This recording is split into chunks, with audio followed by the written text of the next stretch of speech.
में पिछले कई सालों से किसान घाट जाते हैं और वहाँ हमने लगातार इस मांग को उठाया।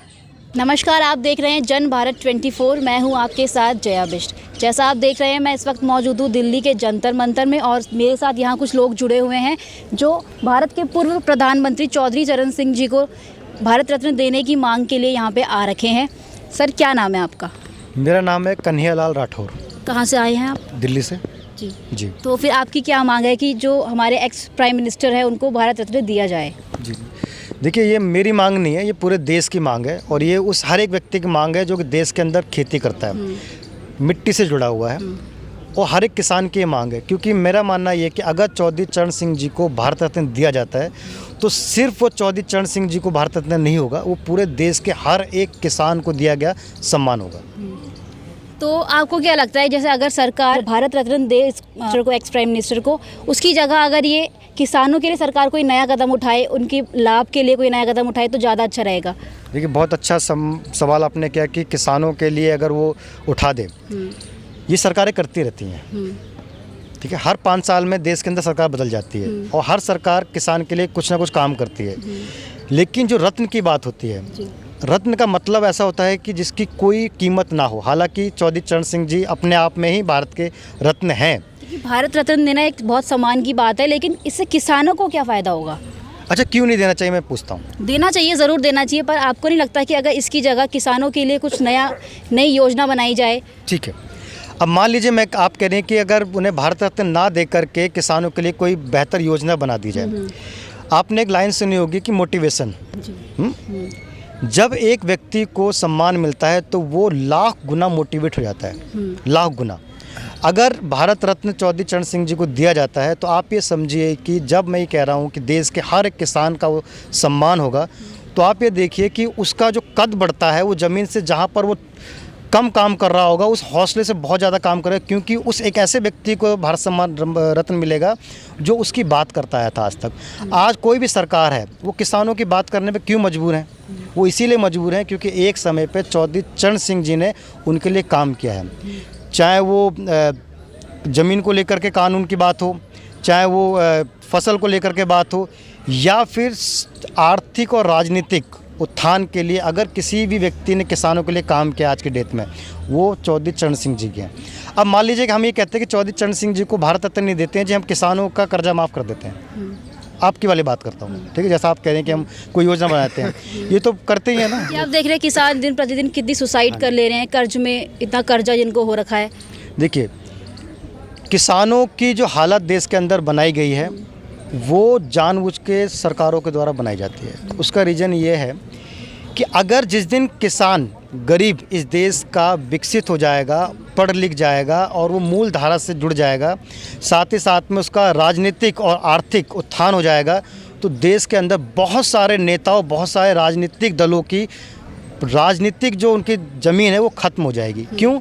क्योंकि जो देश की जनता है, कहते हैं ना लोकतंत्र है, ये लोकतंत्र में जनता अगर मजबूत हो गई जिस दिन भी, उस दिन जो राजा या शासक है वो शासक कमज़ोर हो जाता है। जैसे बाढ़ वगैरह आ जाती है तो उसमें सरकार क्या क्या कसूर है? जैसे ग्लोबल वार्मिंग के कारण अगर जैसे अर्थक्वेक आ जाए, धरती खिसक जाए, तो इसमें सरकार क्या क्या कसूर है?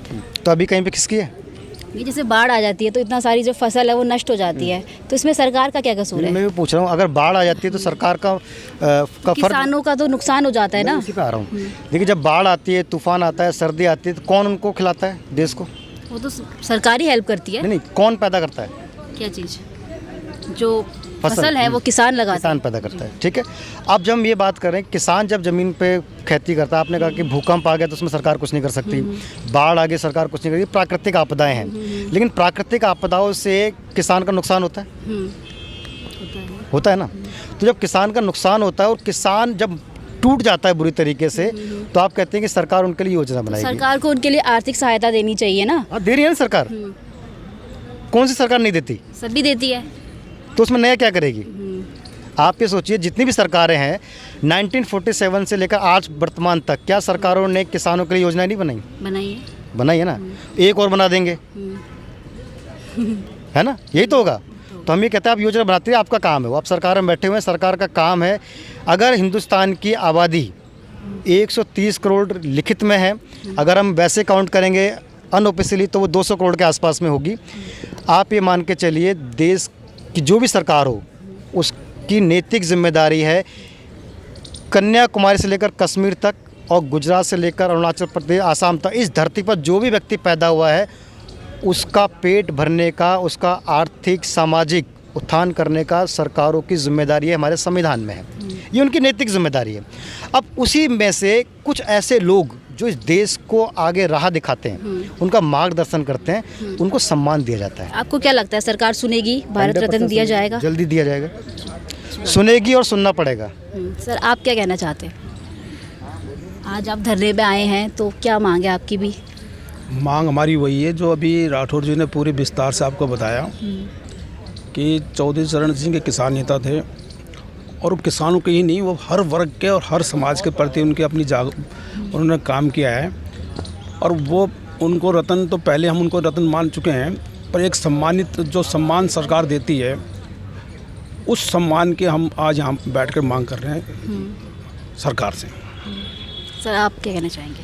देखिए, हमारे देश में ये किसानों के बहुत बड़े मसीहा हैं और जो आदमी किसानों के छोटी से छोटी और बड़ी से बड़ी बातों को जानता हो उसे ही किसान नेता कहते हैं।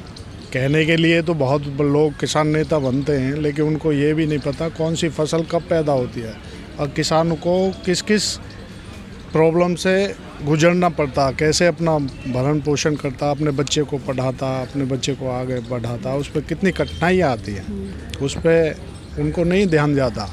क्योंकि जब किसान की आज की डेट में भी गवर्नमेंट किसान की जो वो है मूल्य है वो गवर्नमेंट तय करती है। क्यों?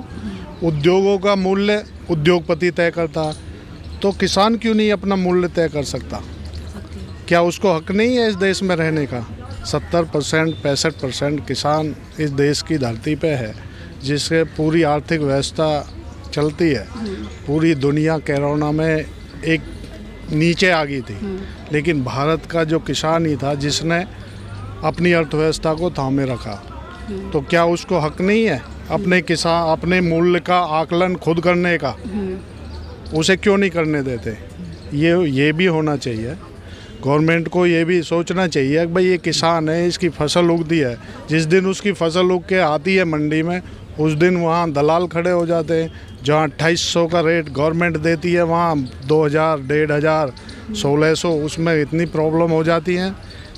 ये जो दलाली प्रथा ये भी ख़त्म होनी चाहिए। किसानों को अपना मूल्य खुद आंकने का ज़रूरत है। जब वो खुद पैदा करता है तो उसको अधिकार है कि मैं अपने मूल्य पे, लेकिन उसकी कुछ प्रॉब्लम है, आर्थिक प्रॉब्लम है, जिन्हें वो शेयर नहीं कर पाता बेचारा, उसको कोई हेल्प नहीं होती। उद्योग लगाने के लिए लोन मिलता है, किसानों को एक 20,000 का लोन मिलता है तो उसके पीछे पुलिस भागती है, तहसीलदार उसकी कुर्की चिपका देता है। क्यों? ये जो चीज़ें हैं ये हमें सोचनी होगी और ये गवर्नमेंट को इस पे समझना भारत रत्न देंगे तो फिर नहीं भागेगी पुलिस किसानों के पीछे। भारत रत्न तो उनका हक है, वो गवर्नमेंट देखती है, उसे देना देगी। ये तो एक गौरव संघ एक मांग कर रहा है, उनको उसको विचार करना चाहिए क्या इस आदमी को भारत रत्न दिया जाना चाहिए। किसानों के मसीहा हैं, उसको भारत रत्न देने के लिए कितने किसानों को खुशी की लहर दौड़ेगी, तो वो तो देना चाहिए। लेकिन किसानों के बारे में भी तो ये सोचना चाहिए। क्या कोई उद्योग है जिसमें गवर्नमेंट कहती है कि भाई तेरा उद्योग में ये चीज़ बन रही है और तू ये MRP हम बताएंगे तुझे? किसान को क्यों बताते?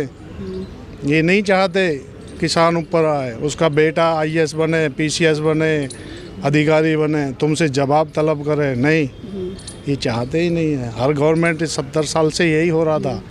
अभी ये गवर्नमेंट कुछ ध्यान दे रही है, लेकिन उसमें भी बहुत बड़ी खामियां हैं।